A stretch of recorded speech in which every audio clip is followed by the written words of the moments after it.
QR. The what? No. QR, not the Q. It's literally two letters, Q and R. I didn't know this, and I was watching the first episode of it, and I thought it was pretty good. What you doing, boy? What you pointing your eyes at? Who does that? I was watching it with Matas earlier. I didn't know this, but the Chosen made a mini cartoon series for kids called The Chosen Adventures. It's about like these two kids, or at least the first episode was about these two kids that they go in there. It's kind of going through the Chosen, but through the kids' viewpoint. It's more of when Jesus is there with the little kids. Like, there's one episode, I can't remember what season, where the little kids show up and they're asking them questions and stuff. Mm-hmm. Like, it's kind of basing it from there. Yeah. But it's all cartoon and stuff. Yeah, they done came a long way, man. But the House of David was a good one. Yeah, I just finished seeing season 2. I thought it was good. It kind of brings it a little bit more to life, so it's interesting. The story, just like The Chosen. I mean, you gotta go back and read, and they take some liberties on some of where they think things went or how they were done. But it was pretty interesting to see somebody's take. Well, yeah, and just kind of like I guess when you read through it, like the whole story of like David and his first wife, Mishka or whatever her name is. Okay. I mean, it's a matter of a couple of chapters, and you just kind of see, and then you don't really hear much about it. And so to kind of them lay out that story, and even like the story of him and Jonathan is kind of interesting. So, because it was kind of interesting to always wonder when did Saul actually know he was the anointed one. So I don't know. Kind of brings it to life, makes it a little bit different, makes you think about it. Different people's perspective. This is kind of like, like what we always say, like we can read something and we can all get a different perspective. Well, I think when you're looking at it, it's like when you like the part of Jonathan understanding that he wasn't going to be the chosen one and that it was going to be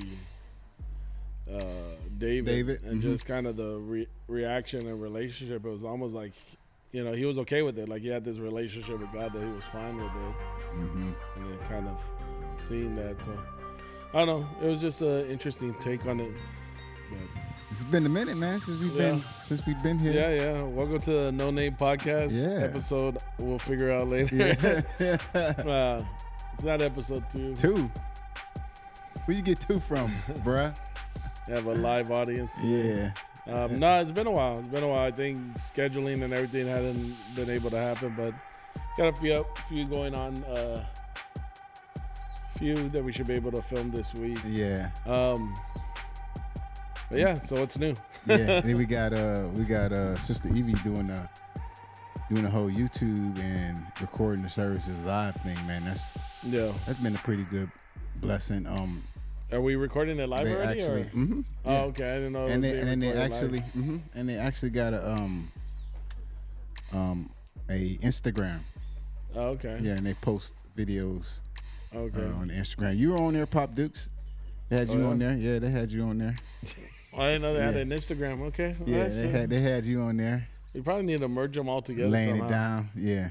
Might be pre-recorded. I don't know. I might be. I know right now it's pre-recorded. I might be mistaken. Because she sends this to me. We're trying to get 50 subscribers. Yeah, we gotta get 50 subscribers. So we still haven't got 50 yet? I don't know. No. Gee, wow, I don't know. So if you're subscribed to the No Name Podcast, please go out there and subscribe to the. I think it's Victory Life or something. Yeah. We can get it sent out. If we get 50 subscribers, we can start doing the services live, so you can watch it. You can watch it live. Trying to see if I can go to it. Yeah, I thought we were doing it live. Let me see. Maybe it might be Facebook Live. It might be because she's got several different. Because on YouTube, let's see. They have 42 subscribers, so we. We need a few. We just need more. We just need 8 more. Come on, 8 more people. 8 more subscribers, 8 more. and then we can be able to do it live. Oh no, I was trying to see I just said it. okay. It's 42. We're at 42. 42. 42 subscribers, so if we can get 8 more.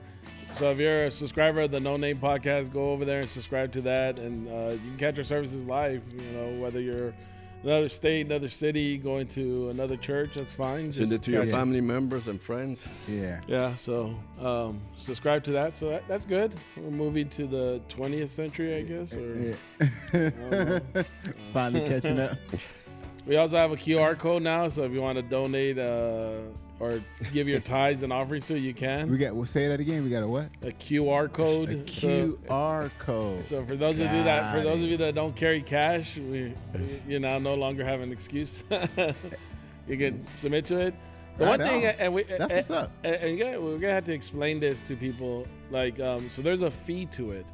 So, and it's fine if you don't help with the fee. If you just give your tithes, that's cool. Like $2 like for every $100 is like $2.75.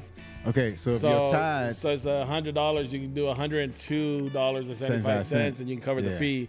But if the $2.75 is going to push your heart too far, then just give the $100 and it's fine.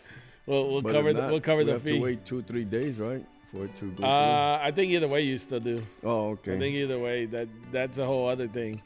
All these things I think this is where people forget, like all these things that are in there, and it's fine. It's supposed to be. They're businesses.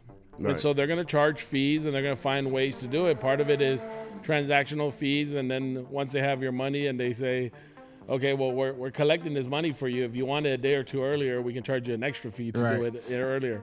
So there's always going to be these different things, and that's fine. I mean, you just kind of adjust to it and do what you need to do. But it's never free, just because I know a lot of times you think because we're a church and we are a nonprofit and a 501c, we do use services that are not nonprofits. For instance, using Cash App. They're not a nonprofit organization, no, so they want to make their money. Yeah. So that's just part of it, right? So to make it a convenience, we got to pay it as well. So you can help out with that. That's great. The funds go to the different things that we're doing at the church and what we want to continue to do at the church. That's pretty cool, though. We got a QR code now, though. Well, and I think that'll help, right? So I think as we ain't no excuse. As we want to do, because you may ask, well, why do you guys need money, right? I think part of it is like how we continue to grow the church, the different programs we have going on. Then on top of that, what we want to do is, we're streaming live right now, but from like a phone and a camera. At some point, we want to stream live from a little bit more professional camera, especially since we're outside. We want to have more things going on. We need new equipment, things of that sort. So all those funds go into that. So we've been blessed that certain bills are like, for instance, there's still quite a bit to pay for the church and stuff, but there's certain things that we've been blessed where we've been able to make it by even with limited funds, right? So I think one of the things is just continue to support by giving funds. And again, the first thing I always say is go pray and seek God, right? Of course. God will lead you, because it's supposed to be a form of worship. It's not supposed to be me here pleading and saying, okay, can I get $100 from someone? Can I get $200? Yeah. It's really about, what God puts in your heart, and you give and you seek and you find, and that's part of it. So, and I mean, if you believe in what we do, as a ministry, we feed the homeless, we work with with the drug addicts and blah blah blah and all that. And that all that money helps out to do what we do, to minister. And I just want to say one thing. I know there's a lot of people that probably listen, do not come to our church. They belong to other churches. Their tithes belong to that church. If you want to give a donation, we really appreciate it. A one time or monthly. It's whatever God puts in your heart, Yeah, and part of that goes into the things that we're trying to do, right? Like we were trying to build, and we had to put it on pause because certain things we're redoing the stage. We got to finish that off. We got a podcast room where we want to do a little bit more, just not this podcast, but some other ones as well.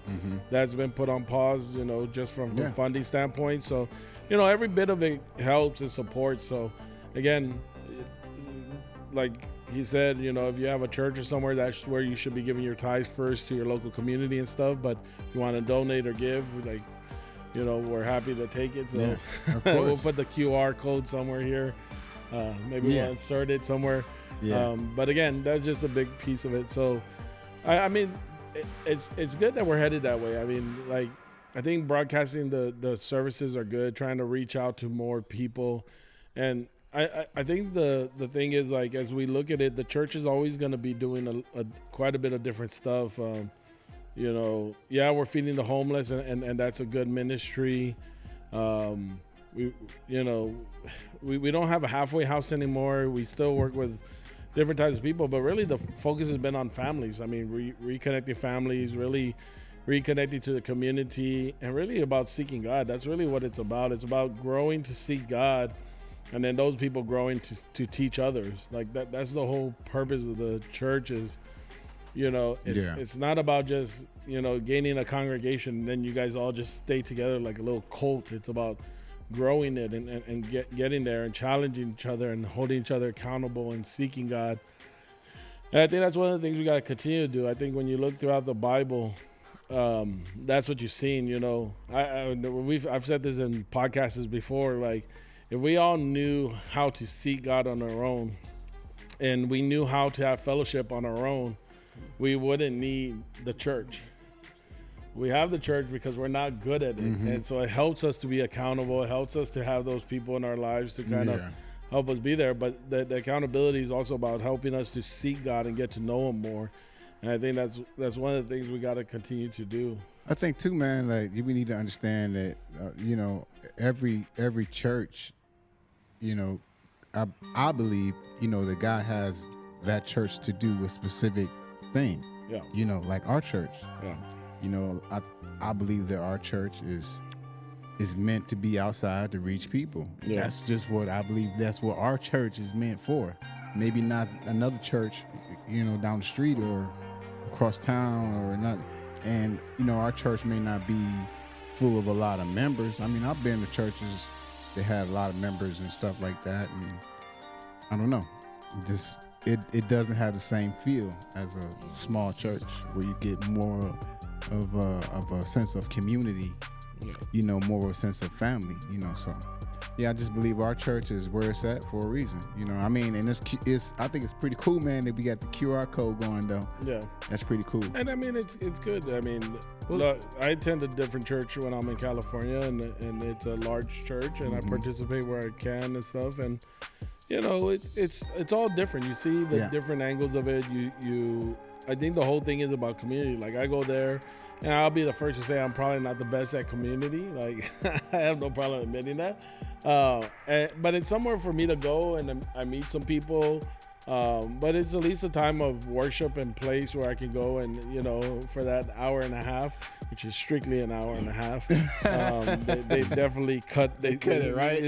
On time. I will say I do like how it doesn't matter who's preaching. They got the music that turns on in the background when you're like, that's your signal to, hey, you got to start wrapping it up. Like the Oscars. They got the, I don't know if it's the keyboard or something. They have something pre-programmed in there that they just hit it and it starts playing that low keyboard noise. Yeah. And I don't care if it's the main pastor or if it's the whatever. So they got so many directors there. I have no idea. So, trying to wrap it up. But whoever it is, that's the signal of, all right, you got about 5 more sentences and we're done. I know how to ignore that. So no problem. But the thing is too that we're doing all these stuff, but we can do more. Yeah. But it takes finances too, and we're not always harping on what I've never been a person to believe to have to beg. Oh yeah. Because God will supply. Yeah. And sometimes He wants to bless us through giving a blessing. Yeah. Because there's still a lot of things that we can do, other ministries that we can open up, and and that takes finances and that takes people, and to do what we want to do, because I would like to open up the home again one day, but not on the church. That's why I will not open it again on the what is it, the property of the church. Yeah. But it's if you believe in something, you're gonna give. you'll give. And if you believe in a ministry, and even, I've always believed we cannot do nothing if people don't give. So they're part, even if they don't, they're not able to come physically to our church, but they listen to the podcast and they still believe they're members of our church. They might not be able to do what we do physically, but they're a big part of it because, they're helping us. And we're able to do that. I've known that, and I always appreciated that because, that's why I would always tell our church here. I mean, if everybody goes full time here, who's going to support the church? Not everybody's called to full time. God calls only a certain amount of people, and then the rest, they're workers and all. And we've been fortunate that our church, everybody's worked and they've been able to give, and then after they've worked and all that, they sacrifice to come and help and all that. Well, I think that's one of the things people miss is like, and we were talking about it earlier, and I kind of read it in this book, is about there's your calling, which we all have general callings from God. We're all called to be, seekers of God, lovers of God, build a relationship with Him. And, for most scholars would say that we're all called to the Great Commission, right? Go out and make disciples. But I think sometimes what we miss is that general calling. We forget that there's assignments along the way, and that's one of the things that I think God gives us all those different things. For some, He's assigned them to be able to be in full-time ministry for certain parts of their life. I think sometimes we think we have to stick in one assignment forever. So I think Marcos, lower it down.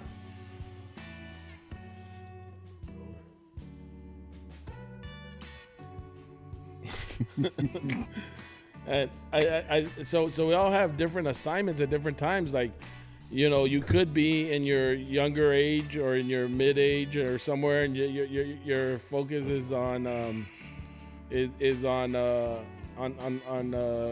being the leader, the pastor of your family or whatever, right? Growing that, taking care of that. Okay. And you may do little volunteer stuff here and there and be where you can engage. And as your kids get out of the house and stuff, then you get more engaged, and then you retire, you can even be more engaged. There's different things, and I think that's one of the things we miss, because we see, this is that person's calling, or my calling can only be full-time, or my calling can only be this, or my assignment can only be this. And it changes throughout times of what our assignment is. And I think if we give ourselves enough grace and kind of do that, then you kind of understand, like, there may be a time where your assignment is just giving because you're busy with work, you're busy with family. God understands as long as you're not putting anything above Him, right? And those are the different assignments that sometimes I think we have, and I think we forget. Like, you look at the life of David, and you see it. Like, there was a part of his assignment where he was just supposed to be a shepherd. And then there was a part of his assignment where he was supposed to be a servant to Saul. He was just supposed to be loyal to him. It wasn't his, even though he was anointed. He served Saul, and he served him, which is shows it greatly in the House of David, which I think is it's a pretty good movie. Again, it even tells in the beginning, like, some of this is they've taken liberties on it. But you do see that see that in the Bible, where David was very loyal to Saul, like, even to the point of he could have killed him several times, and he, like, at one point he even apologized because they cut a piece of his cloth, and he was like, "Look, I'm not supposed to touch the anointed one," and so you see David's very loyal there, and that was his assignment for that time. It would have been easy for him to be like, well, I was anointed, so this is what I'm called.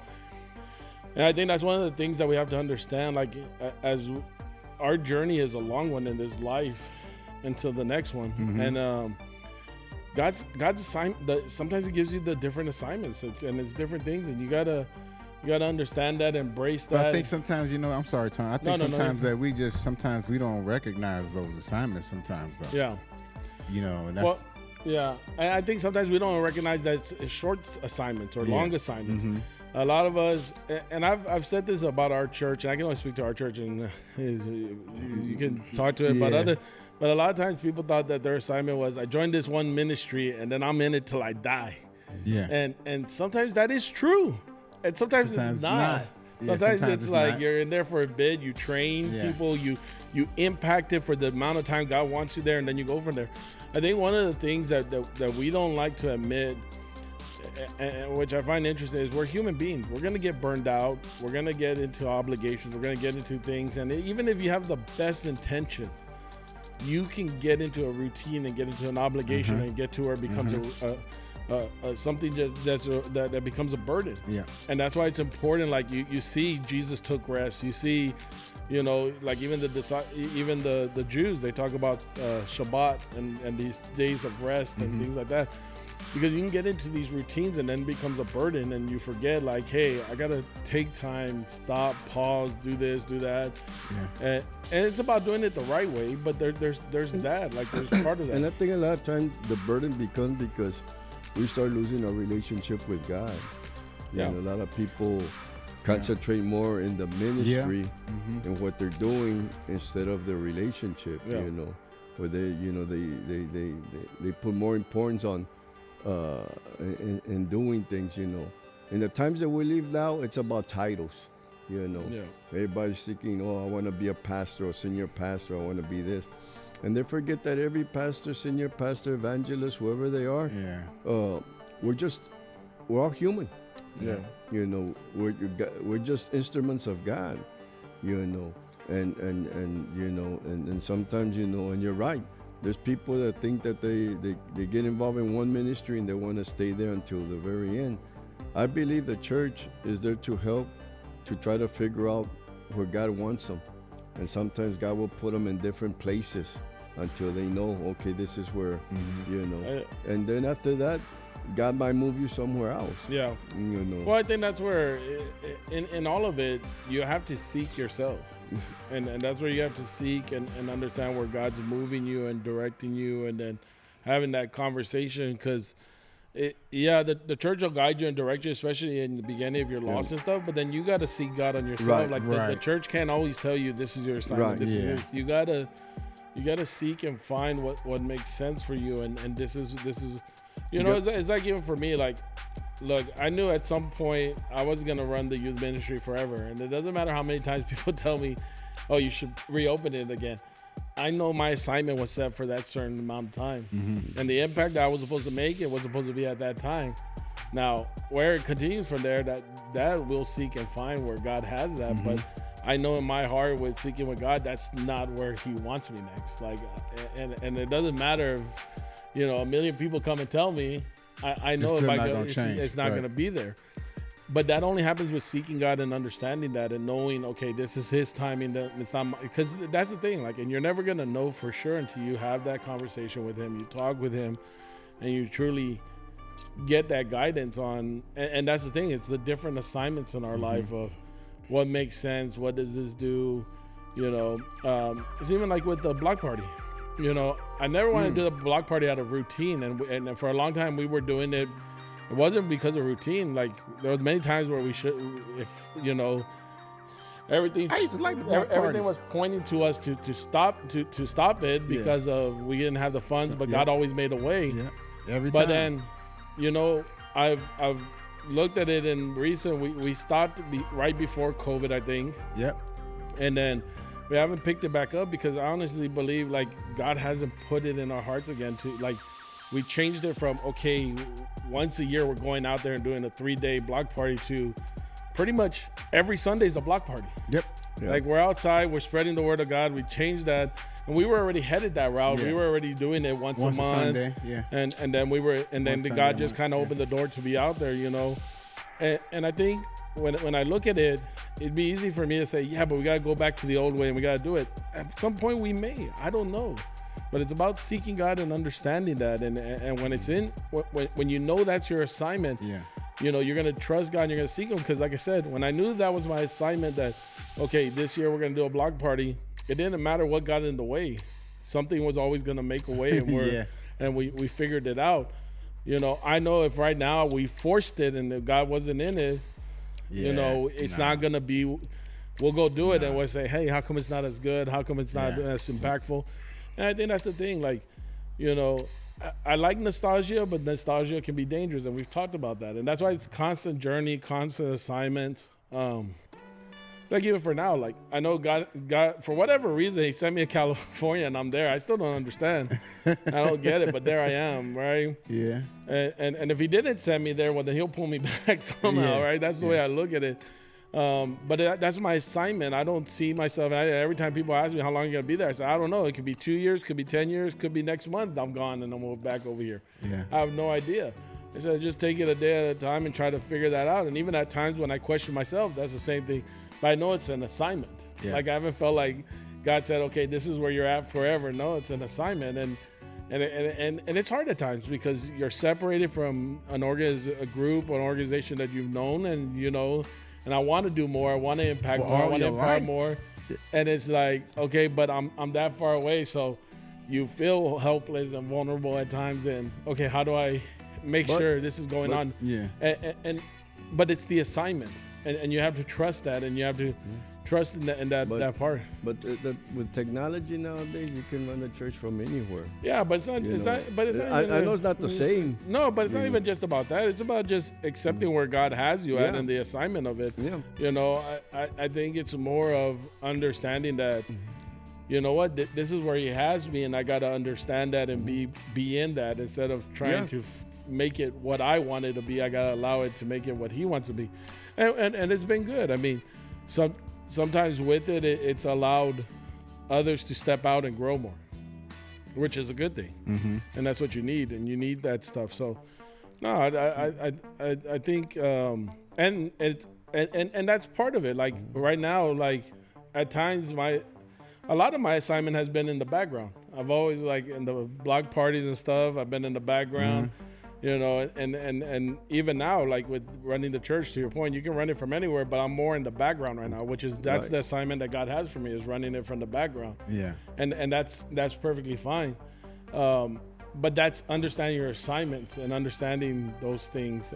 And I think that's where you have to come to the grace and understanding of how God leads us and directs us. I think how we change throughout our life. The biggest problem with a lot of Christians is that we don't believe God is a God of change. Yeah. You know, and God is a God of change. You know, now the doctrine, or not the doctrine, but the Bible and what Jesus taught and all that, it's always going to be the same. Yeah. What Jesus said that. 100%. You know? But generations, you know, the world, all that changes. Mm-hmm. Yeah. And we have to learn to allow God to change with it. You know. What worked 20 years ago might not work now. Mm-hmm. Some things might and some things won't. And I think one of the things too, and we were talking about this earlier, and I got it from this book, and I thought it was a good analogy. And I think when you start reading more into the Bible, you see it. I think sometimes we see the end result and we forget it. Is a lot of us were searching for our purpose with Christ and the relationship with God, but we're searching for it like a dot instead of a circle. And the metaphor the book used on that was that a dot is very precise. Mm-hmm. You got to hit it right on, and it got to be perfect. And if not, you failed. And a lot of us, that's the way we come, and we're like, this is my calling, and if it doesn't happen, then I fail. Instead of it being a circle and understanding that you're going to wander through that circle, mm-hmm. and all of that could be part of your calling, but it's different phases of it and different parts of it. And it's not that you failed, you're just building your skills and finding it until you find that, hey, this has always been my big calling here, whether it's helping people or reaching out or this and that. And sometimes it may be in serving in the usher. Sometimes it may be serving the homeless. Sometimes it may be starting your own thing. And it's all these different phases. And we forget that and we lose sight of that. And if you look through the Bible, that's one of the things you see. Like David's calling was to be a man after God's own heart, but to also it was going to be the king of Israel, but in order for him to get there, he had to be a shepherd, he had to be an outcast, and then he had to go and be a servant to Saul, and then and even after that, he had to be a runaway for a while, and then he comes back, and then he's king, and then he's thrown out again, and all this was still part of his calling. It was just different assignments, and you see the same thing with Abraham. Like Abraham was called to be the father of our faith, and he's told that he's going to be, you know, a father of many nations and all these things, and this land was called to be his. And if you study it, like he's a wanderer, he's going from place to place. At some point he doesn't have a kid, then he has a kid, then he has this battle, he has all these things. And if you look at it, his whole life, his assignment and everything, and his calling was to set it up so that almost 3 or 4 generations later, would they actually, not even that, sorry, even further than that, many generations later, were they going to finally possess the land that God had promised them? Mm-hmm. Like Abraham never possessed the land that he was called, like he bought a certain territory where he was buried, but the full land that he had, he was always living as a foreigner. But it was his calling, and he went, and his part of his assignment was just to set it up so that his ancestors would seek it. And I think all we see is we hear those pieces, and it all gets summarized. And so we think, okay, Abraham always knew he was a father of our faith and this and that. And so then we try to be that exact same thing and try to make it a dot. It's just like King David, when God came and told him that he was going to be the anointed. Yeah. If David was like us, he could have gone and killed Saul and told him, hey, get out of here. I'm the king. Yeah. But David knew how to respect the man of God, even if he failed or not, even if the anointing wasn't in his life. But because at one time he did serve, he was serving God, and he was right with God, because he wasn't always, Yeah, but it was more about his assignment right. At that time. But that's what I mean. Yeah. But what I'm trying to get to, human nature is to possess things, and that happens a lot in the church when God calls somebody to be in the ministry, in the children's church or whatever, helping out in any ministry. With time, they think, oh, this is mine. You know what? I remember this one sister.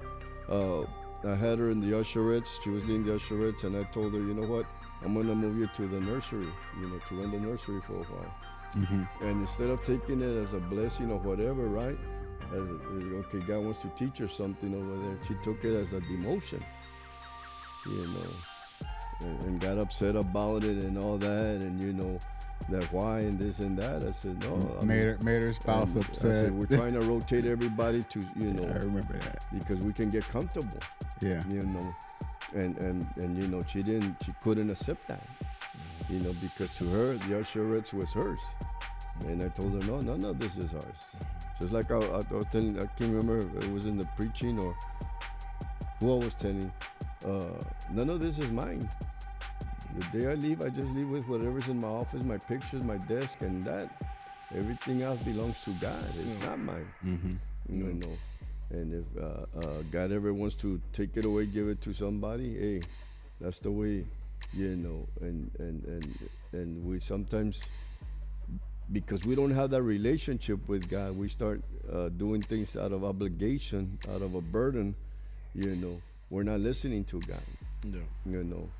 That's what happened to Moses when he got frustrated. He didn't listen to God. Yeah. When God told him what was his assignment. Mm-hmm. When he told him, now I want you to speak to the rock. Yeah. David was so mad, so frustrated, so burdened with everything because now he was pastor of 2 million, that he just remembered the last assignment about the rock and the water. So he did it again and hit the rock. And God told him, no, you disobeyed. You didn't listen to what I told you. Yeah. And sometimes that's what happens with us, when we start losing that relationship with God. Instead of listening to God, we listen to our frustrations, to our burdens, and I think it's the Psalms that says that God will give you fresh oil, every day. If you ask him, and it's like a car. If you never change the oil in a car, you run it for 10 years, 5 years, I guarantee you that car's gonna break on you because you don't change the oil, no maintenance. That's the same way. Yeah. Our Christian life is. We have to maintain it. Yeah. I think part of it, as you're one of the things is you have to be comfortable with being uncomfortable and searching for what God has for you. And I think that's one of the things that we always think our calling has to be precise. And I think sometimes it's general, and God's allowing us to search and understand, and he's allowing us to develop our talents and figure out our assignments. And I think that's part of it, is you got to be comfortable with that. And then secondly, like, you can't be afraid to do something. Like, Not saying you gotta do something big, just do something. Maybe it's just praying for people. Maybe it's just passing one thing out. Maybe it's just doing this one thing. But you gotta do something, right? Bro. And I don't know what it is. It could be a small thing of you just talk to one person or you do this or that. But once you do something, then it'll keep going and it'll keep adding on to something. I think that's, and then I think the other part is we compare ourselves. A lot of us, we look at the end story and we compare ourselves, whether it's to the Bible or other people in ministry or whatever it is, we compare it. You know, when I was going to this group and they're talking, and this was coming from the book, one of the things is, and I was kind of surprised, they had a piece about David Wilkerson on there. Because the guy was talking about that he walked by Times Square and he saw the church there, and he said, you know, this came from a small, you know, farmer preacher who was preaching in Pennsylvania in a small town, and you know, he decided to stop watching TV because God told him to, and to pray, and then he went to go talk to these gang members, and now he has a big church in New York. And he jumped through these things, and part of it was about, you know, what could you do if you took out the distractions of your life, and how it could be so big. And I remember as we were having the discussion, there was people who were kind of like, yeah, but that's a big old thing. This guy goes from the farm, and then he has this big old thing in New York. And maybe, you know, typically if you've, you know, our church has grown and it's more of a general family, but if you have ever been in a church where it focuses on drug addicts and stuff, you probably learned about David Wilkerson because was kind of the one that started a lot of those things. And if you look at it, like, they literally summarized this man's ministry in a matter of a page and a half and made it seem like it was so quick. And I was like, no, I don't think you guys understand. Like, he went to New York, failed, started a recovery house or whatever you want to call it, and that ran for a few years. Then he gave it away. Then he left. Then he came back, and then it was this whole journey. It wasn't he went and he did this, and then all of a sudden he has this big old church in Times Square. Like, it's a whole lifetime, and it was little things along the way for him to get there and do that. But see, some of the people as they were talking, they were like, well, how am I supposed to do something that big? God called him for something that big and called me for that big. But when you listen to Wilkerson, he never thought he was called to have a church in Times Square. He thought he was just going to go. He thought he was just going to go talk to these 6 or 5 young men and go back. And then he gets stuck there, and he doesn't even ever, I think maybe he talks to him like years later. He doesn't even talk to him during that time.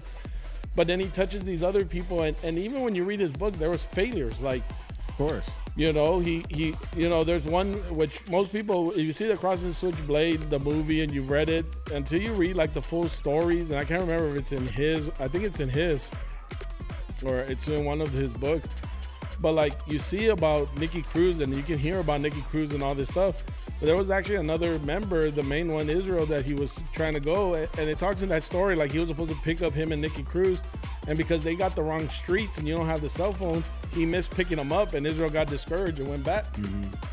And you see the failures in the life, and it's like, but you summarize it in a page and a half, and then all of a sudden people are trying to compare themselves and say, well, man, I don't think I'm ever going to open up a church in New York, Times Square.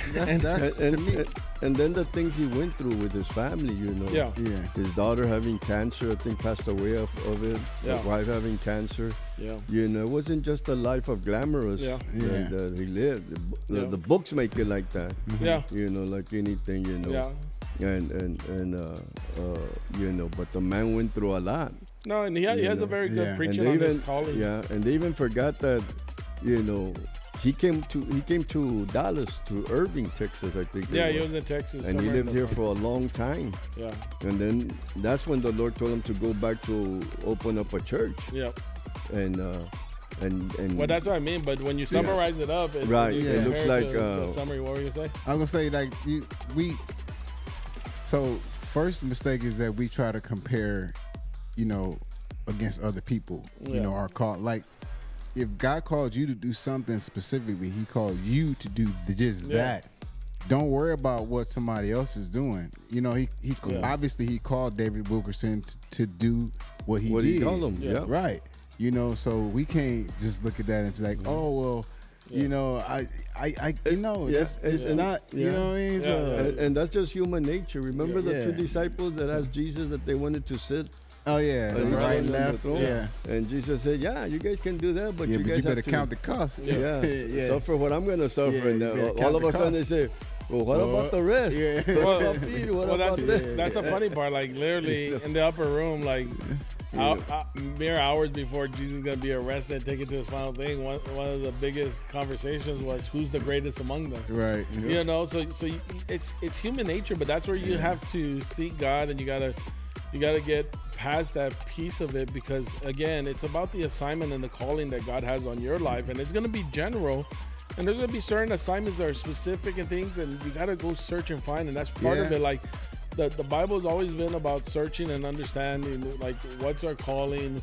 What's, like we all play a little piece in it. Like look at all the characters in the Bible. We only memorize so many of them, but there's so many different characters who played a part in it that we don't always know their full life story or the piece of it, or even how they. I mean, look at Paul. Look at Paul, bro.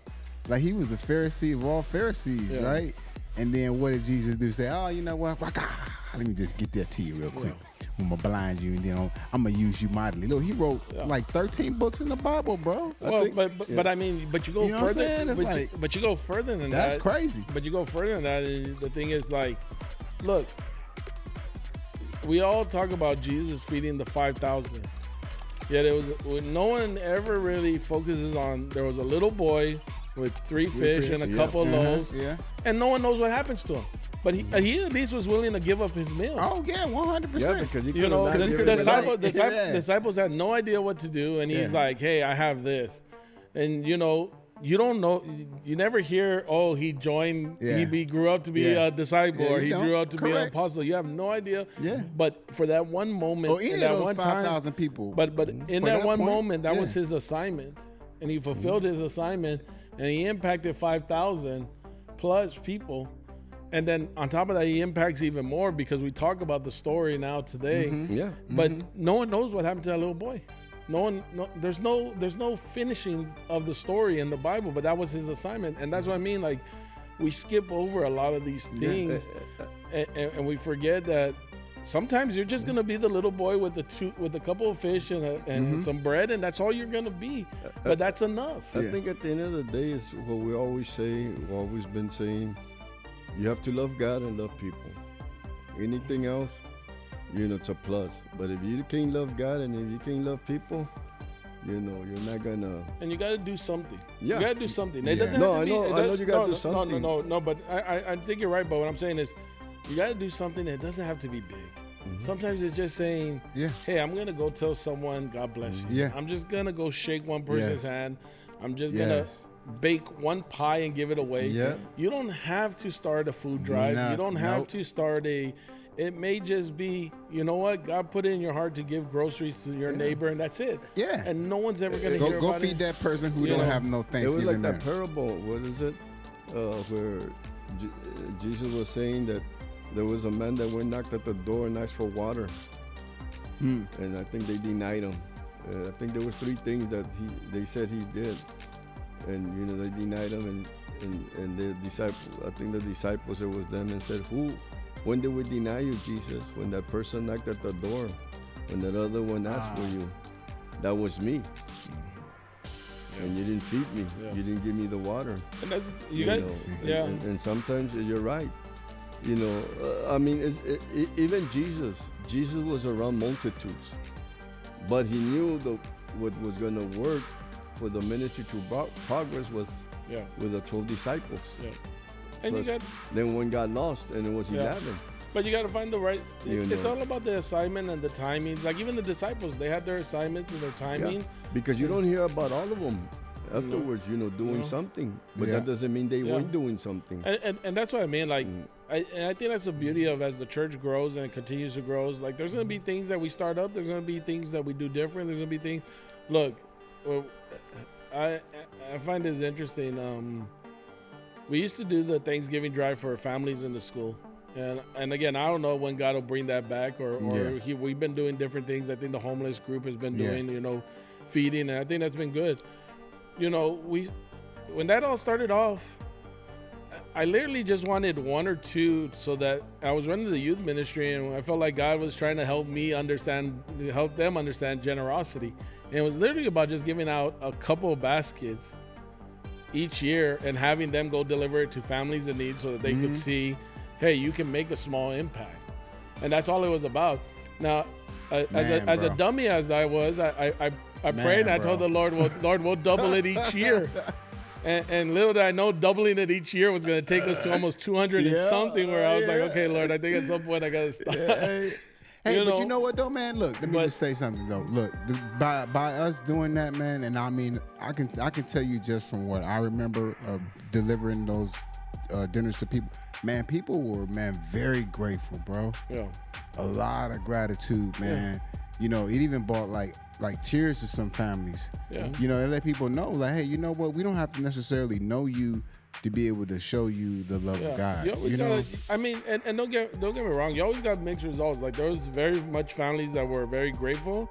There's some families that saw it and were like, "This is all you're giving me," and it was like, "Hey, well, yeah, I mean, you're gonna get a mix. Yeah, of course, you're gonna get a mix." But part of it wasn't about, wasn't just about the reaction, and that was one of the things that we had to come to terms with.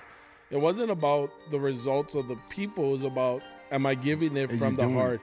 Right. No matter if they're grateful or not or whatever. For whatever reason, God put it there. It was like that with toy drives too. Yeah. And same thing. And people, right? This is all you're gonna give me, and there's really, and there's some, they would write letters. There's some that you got to interact with there, and there's some you would never see, but it impacted them. Mm-hmm. You had to just trust that it was impacting. And that was the whole point of it. Yeah. And again, like I said, that's again. But that was the assignment of the time. Mm-hmm. And then at some point, I honestly do feel like part of it was COVID, but part of it was, I think, like, people were starting to get burned out from it. Like, it was becoming a burden for some. Mm-hmm. And when it does, you got to take a step back and say, okay, are we doing this with the right heart? Are we doing this with the right purpose?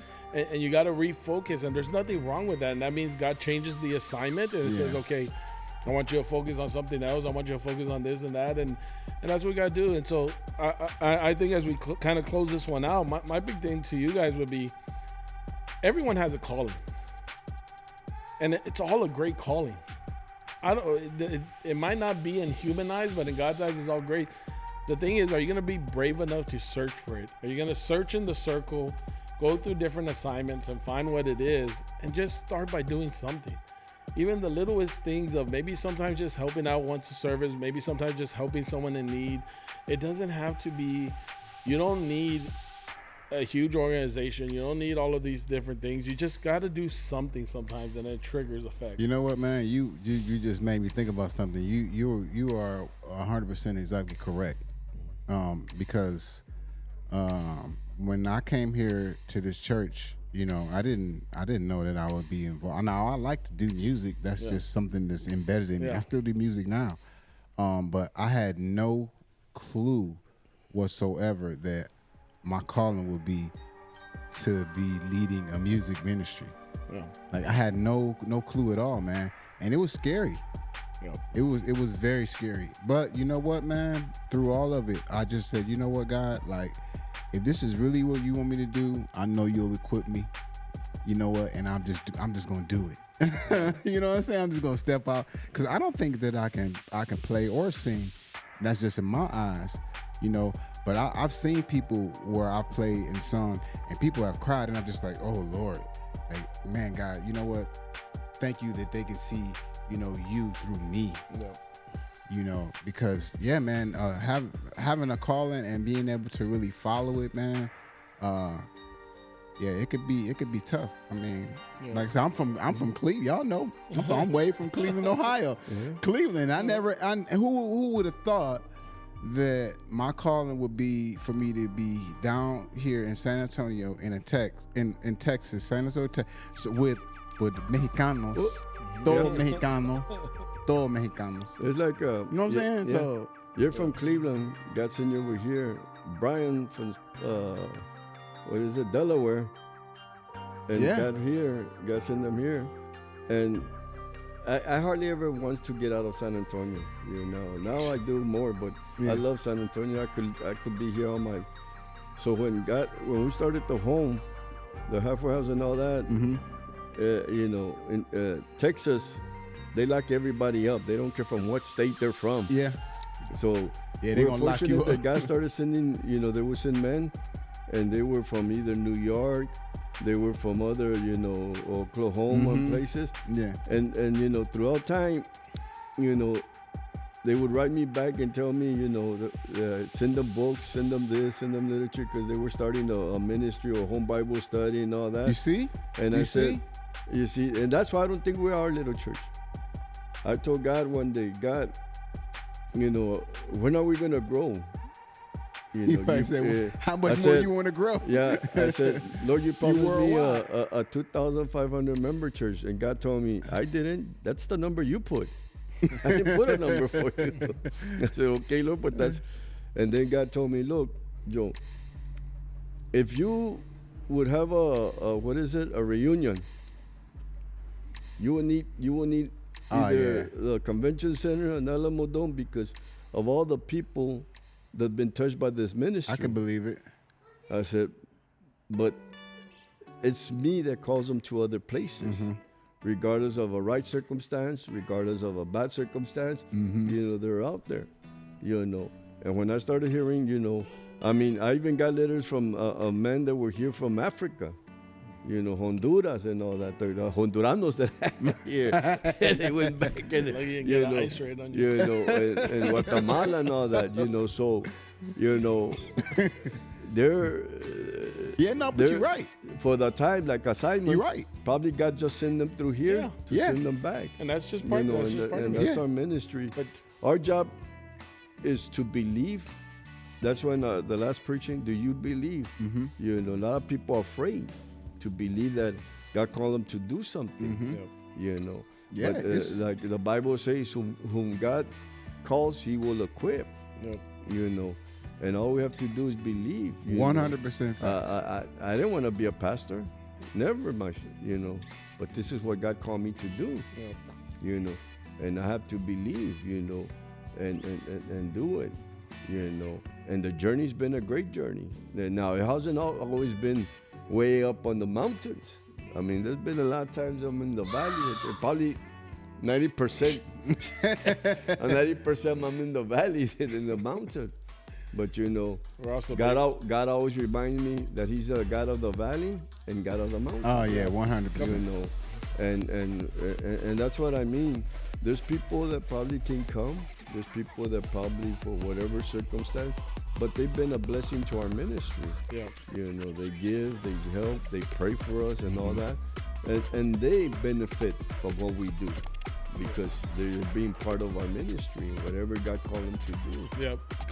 Couple of things before we wrap up. One, we're not doing a reunion, so please don't. Right. We're not doing a reunion. Two, we are babysitting, so there are some background noises. It's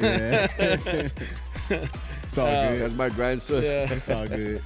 Three, just, you know what? At the end of the day, what you take from this is really seek God, get to know Him. Look for Him in that big circle of what He has for your calling. But not the dot, but the circle. But just do something. Whatever it is, big, small. Just start off doing something, and you'll see God grow it from there. Get engaged with your church, and then again, we're gonna try to figure out. We'll put the link to the YouTube channel for the church services in. If you haven't subscribed to that, subscribe to that so we can stream it live, and then hopefully you can watch it from wherever you're at. If you're not able to join us, I prefer that you join us in person, but if you're not able to, sicknesses, distance, whatever the case may be, you can join us from there. Hit the like and subscribe button, and then we'll have the QR code in as well. So if you want to donate, pay your tithes or whatever it may be. Where you going, boy? You want to come say something? Where you going? Okay. Well, with that, we'll say God bless and see you next time. Come on, Marcos. Say goodbye to everybody. Peace. So we're going to record Tuesday? Yeah.